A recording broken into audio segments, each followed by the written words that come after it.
Last week, we started building this 125cc electric start Honda Trail 70, so let's not waste any time and let's get back to work. Now that the paint and bodywork is done, we're going to move on to putting this guy back together, if I remember how I took it apart. The stock shocks on the Honda were shot, so I ended up using the ones off of the Lifan knockoff bike. The only thing I needed to do was to build this extremely safe spring compressing contraption so I could put the stock body colored trim pieces on the aftermarket shocks.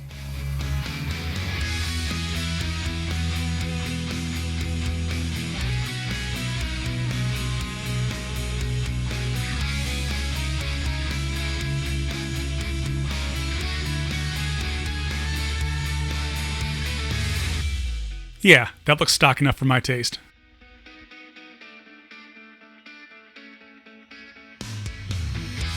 The taillight on the Lifan bike was mounted on a really ugly plastic fender extension that I didn't want on the Honda, so I ended up making a little bracket out of sheet metal to tuck the taillight behind the seat.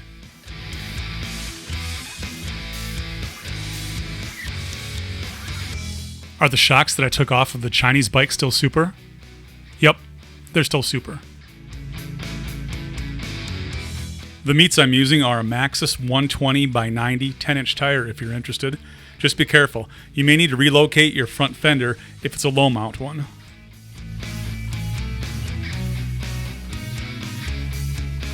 Yeah, buddy, double check that parts diagram. This is kind of a critical step here.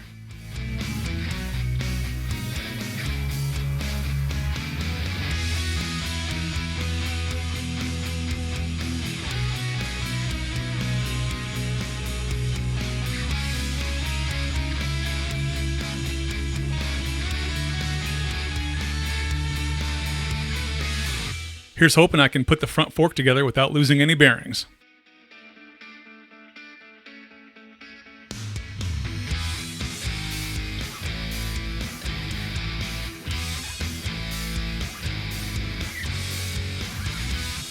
Hey, I got through the whole thing without dropping a single bearing.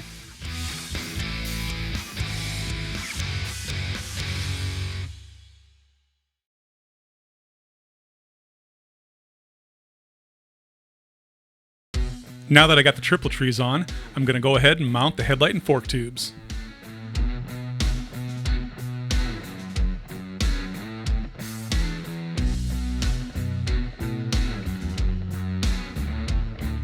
I decided to rebuild the original Honda K1 shocks instead of using the super duper super shocks that came on the Chinese Lifan bike.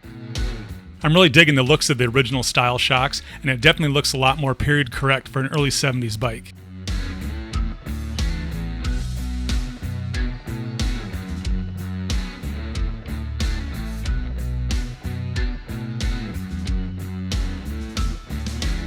I'm using the wiring harness off of the knockoff Lifan bike. There's a lot of wires going on, but it has all the bells and whistles like electric start, blinkers, horn, and all that good stuff. I'm also using the foot peg assembly off of the Lifan bike. It was a little beat up, so I tore it down, repainted it, and threw it back together.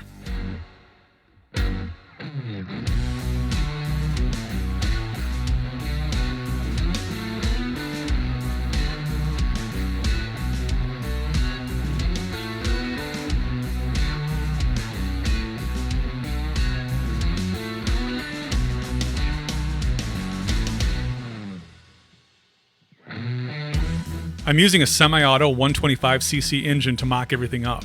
I ended up buying an electric start 125 for this guy, but I won't have that on video until the next week or two.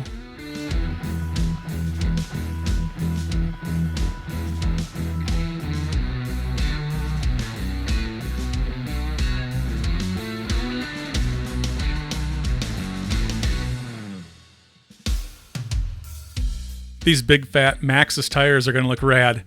And yes, that gum I've been chomping on for the last minute or two, it was delicious. Sorry about that.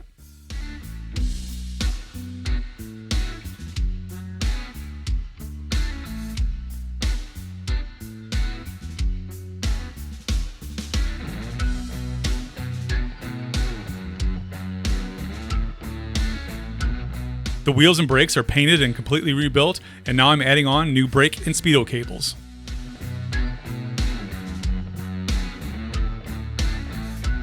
It was kind of a pain getting all of the wiring, fuel lines, gas tank, and battery inside of the frame, but I got there eventually.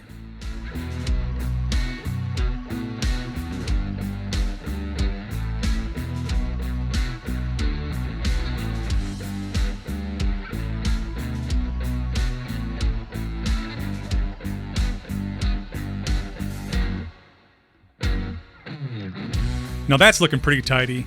Just a few more nuts and bolts left and we should have everything wrapped up under the seat.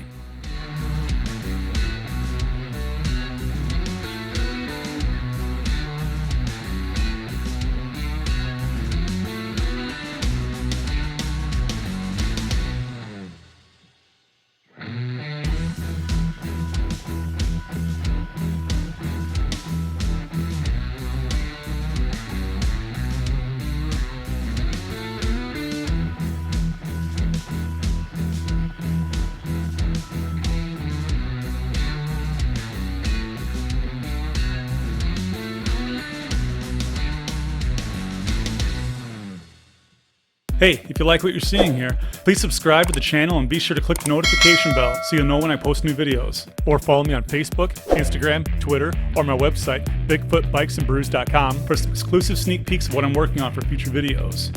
I'm busy restoring a bunch of vintage bikes as well as working on some sweet custom builds that I want to share with you. I'm going to try to get a new video out the door early in the morning every week, so be sure to click that notification bell and have your phone ready in the morning so you'll have something to do while you poop.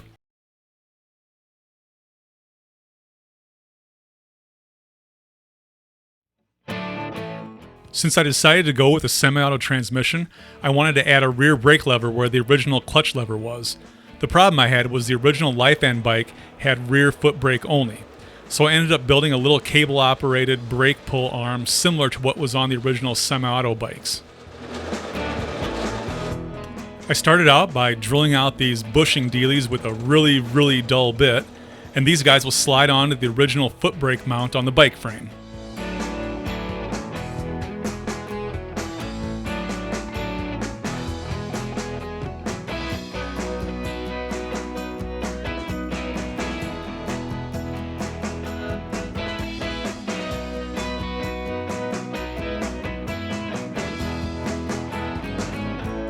And the handbrake cable from the handlebars will be routed like this.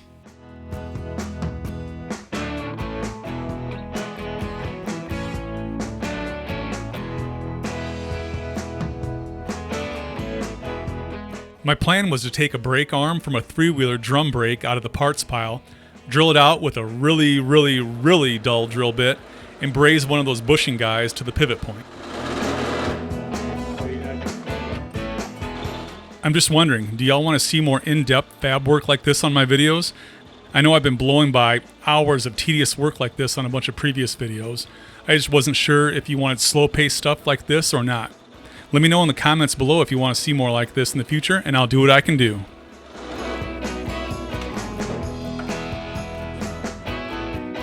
Now that everything is drilled out, I'm going to gas weld one of the bushings to the 3-wheeler brake arm.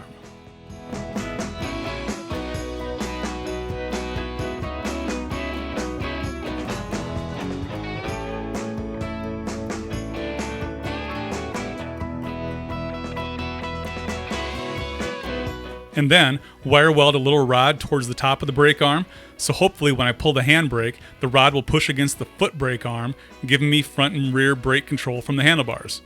We'll see how it turns out.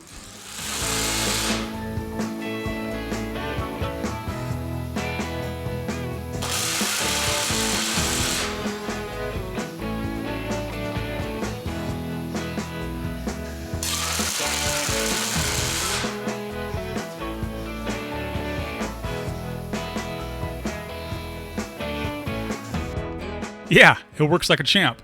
Here's foot brake, and here's cable brake. Rad.